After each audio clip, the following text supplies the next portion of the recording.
Fresh killer. Okay, tribe. What up? How you doing?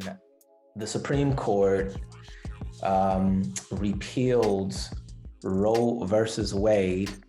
They struck that down several days ago, and since then, there's been a lot of unrest. There have been people protesting throughout the country. Freeways in Los Angeles have been shut down.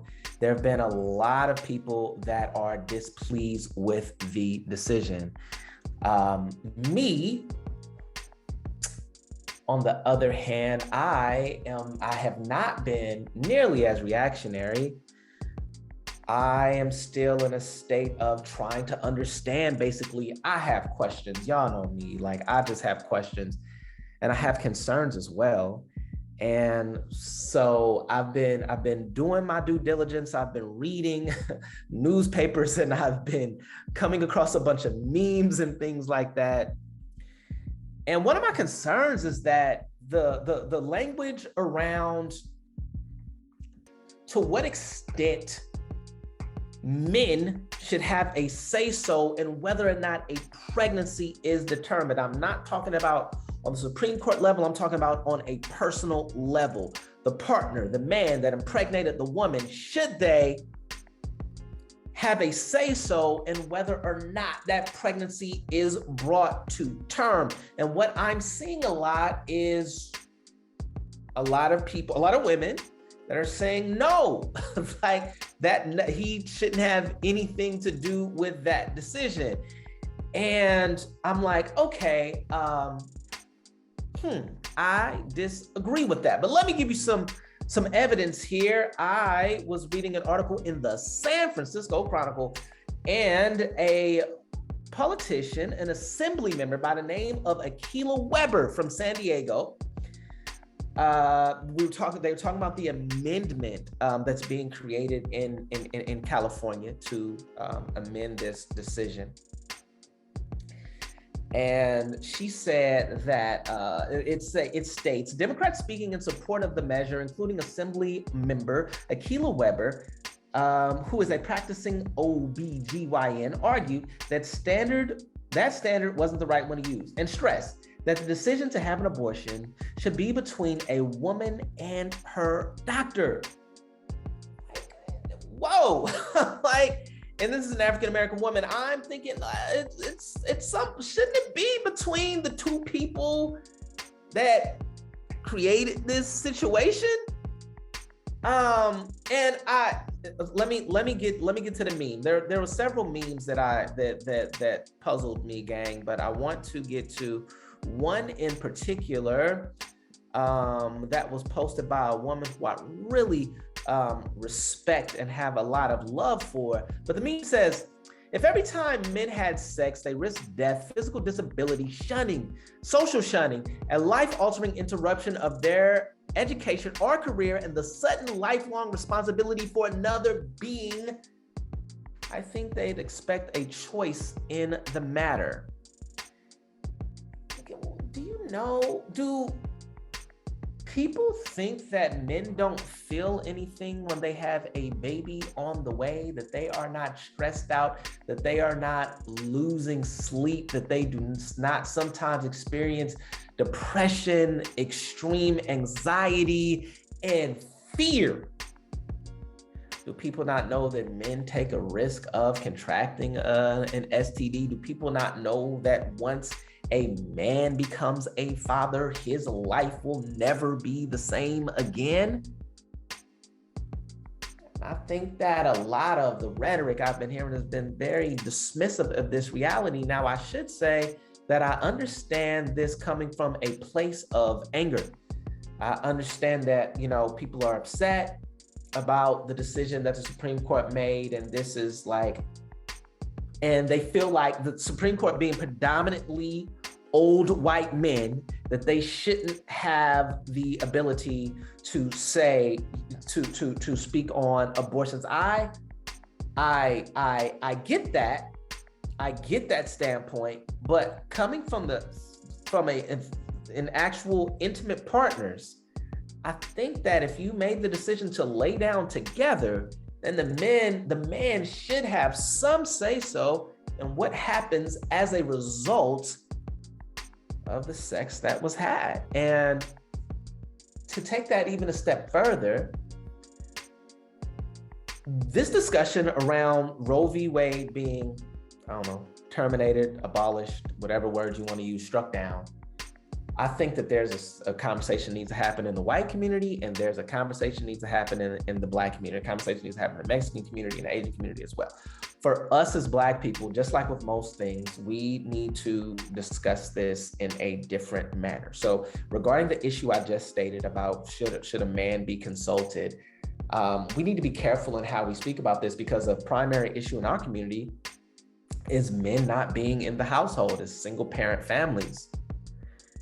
And that's a bad thing, right? I feel like we can all disagree that that is a bad thing and that we need men to be in the household. I believe that most of us are in agreement that having a nuclear family, a man and a woman raising a child, is better for everyone involved, right? I think we can agree on that. And so we have to be careful in the way that we deal with this issue. We have to be careful in the way that we say that's none of a man's business. That doesn't have to do anything to do with a man, because it does. And in order for us to have a nuclear family, there's going to have to be some kind of partnership. When I see this disregarded in such a callous way by some of the statements that are being made, it makes me cringe, because I would hate to think that some women don't want a man around. I would hate to think that some women want to raise a child by themselves. I would hate to think that women think that bringing a child into the world is something that only they deal with and has nothing to do with them. I would hate to draw that conclusion, but some of the things that I'm reading are making me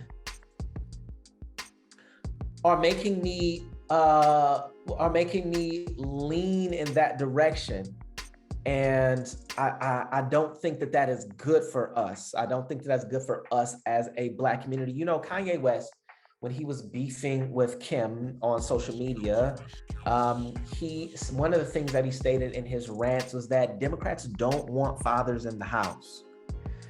And it's easy to dismiss some of the things that Kanye says. He goes off on emotions all of the time. He just goes all the way off, and that is a part of his bipolar condition. That's something that he stated. But that particular statement resonated with me, and it stuck with me. And I'm thinking that now, is this evidence of perhaps that being true? I don't know. Help me out in the comments. You all let me know what you think about the situation.